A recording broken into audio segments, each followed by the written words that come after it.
Tales with GiGi presents The Three Little Pigs. Once upon a time, there were three happy little pigs. The first little pig played the flute. The second little pig played the violin. And the third little pig played the piano.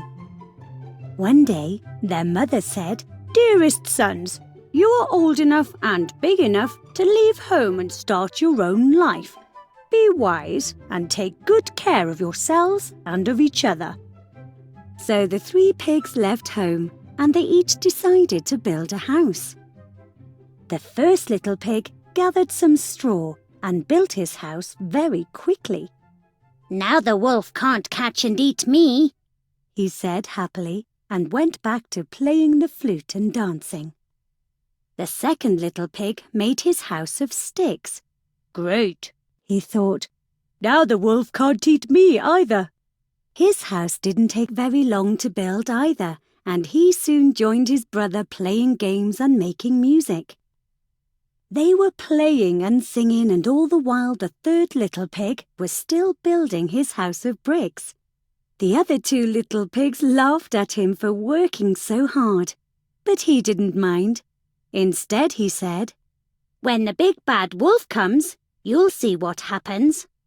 Sometime later, the pigs were playing outside when all of a sudden the big bad wolf came.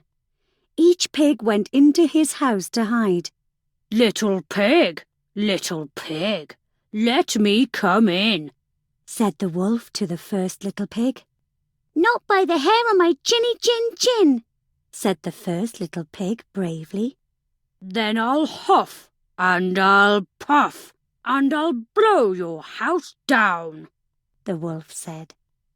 He huffed, and he puffed, and he blew the first little pig's house away.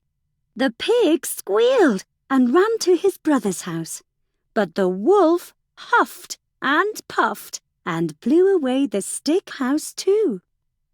The two little pigs squealed and ran into the brick house their brother had built. The wolf huffed and he puffed, and he huffed and he puffed, but even with all that huffing and puffing, he couldn't blow the brick house down. But this was a cunning wolf. He had another idea. He decided to break into the house through the chimney. But the clever little piggy had already thought of that. There was a pot of boiling water simmering away on the fire. The big bad wolf fell into the hot pot and he died. The two pigs understood their brother's lesson and decided not to be lazy anymore. The very next day, they built houses of bricks. Now the first and the second little pigs had all the time in the world to play the flute and the violin and to sing.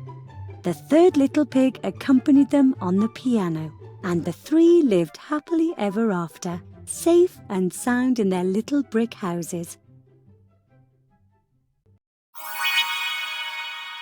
Did you like the story? Download our storytelling app, Tales with GiGi, where you can find more than 30 other fairy tales and fables, which can come in handy during feeding time, bedtime, or on road trips.